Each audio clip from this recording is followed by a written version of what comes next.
सभी को मेरा नमस्ते दोस्तों। मोटिवेशनल पंच चैनल पर आप सभी का स्वागत है। तो चलिए दोस्तों, आज हम आपको मिलवाते हैं एक ऐसे सन्यासी से जिसने प्रेम, श्रद्धा और अथक लगन से लोगों का मन परिवर्तित करके एक विश्व में अपना एक नया कीर्तिमान कायम किया और भारतीय सभ्यता को विश्व के कोने कोने में सबके सामने उजागर किया।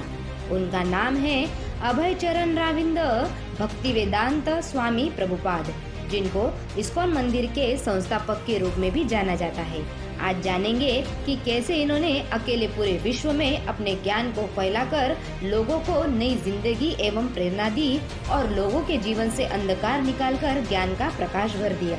का जन्म 1 सितंबर 1896 में जन्माष्टमी के दूसरे दिन कलकत्ता के एक बंगाली परिवार में सुवर्ण वैष्णव के यहाँ हुआ था। इन्हें अभय चरण के नाम से भी जाना जाता था, जिसका अर्थ है निडर और जो भगवान कृष्ण के चरणों की शरण लेता है। सन 1922 में इनकी मुलाकात एक प्रसिद्ध दार्शनिक यानी भक्ति सिद्धांत सरस्वती इनसे हुई, जो 64 वैदिक विद्यालय के संस्थापक थे। इसके 11 वर्ष बाद 1933 में स्वामी जी ने प्रयाग में उनसे विधिवत दीक्षा प्राप्त की। यह अपने गुरु का बहुत आदर सम्मान करते थे और उनके दिए गए आदेश को पूरा करने के लिए जी जान से मेहनत करते थे। इन्होंने स्वतंत्रता आंदोलन के लिए चलाने जाने वाले असहयोग आंदोलन में भी गांधी जी का साथ दिया था। इनकी अंग्रेजी बेहद शानदार थी।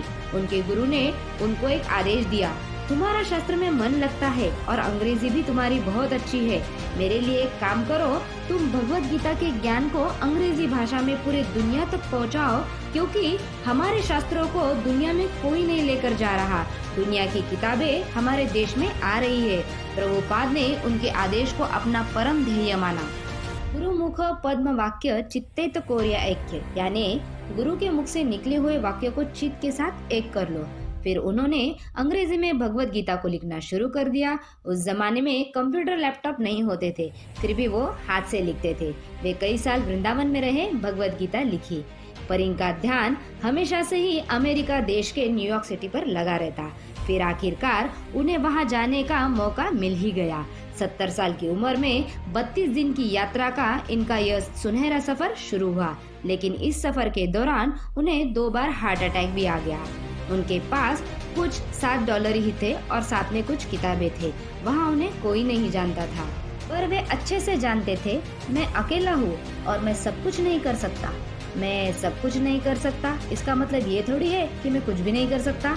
क्योंकि मैं कुछ कर सकता हूँ तो मैं कुछ करूँगा और मैं कुछ कुछ कर करके मैं सब कुछ कर दूंगा।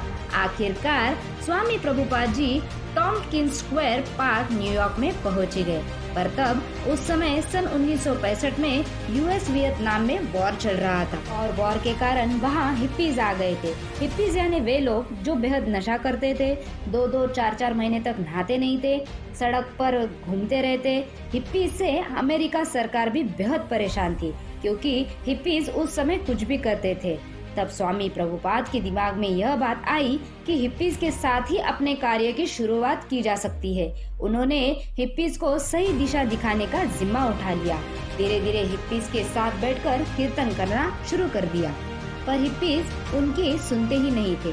वे लोग स्वामी प्रभुपाद जी का मजाक बनाते थे, उनके ऊपर शराब फेंकते थे, उनके ऊपर सिगरेट का धुआं छोड़ते थे, उनका सामान चोरी करते थे, पर स्वामी जी ने अपना कार्य नहीं छोड़ा। स्वामी जी सबको बड़े प्यार से खाना खिलाते, उनके साथ बैठकर कीर्तन करते, उनको सुबह शाम भगवत गीता के कथा सुनाते थे। फिर धीरे धीरे हिप्पीज में परिवर्तन हुआ। हिप्पीज को उन्होंने आध्यात्मिक ज्ञान सिखाया। प्रभुपाद यह बात जानते थे कि ऐसे लोगों के ऊपर अगर मैंने काम किया तो यह लोग हमारे कार्य को पूरे दुनिया में फैला देंगे। ये अंग्रेज है और अंग्रेजों की बात सभी जानते हैं।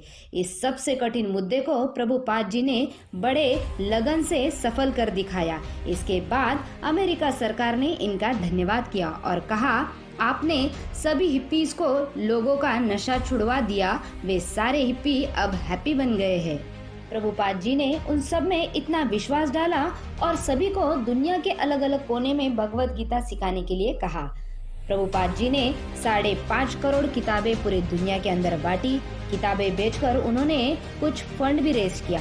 किताबों को 25 भाषाओं में ट्रांसलेट कर दिखाया। इन्होंने हमेशा रिलीजन की नहीं बल्कि अध्यात्म की बात सबके सामने रखी।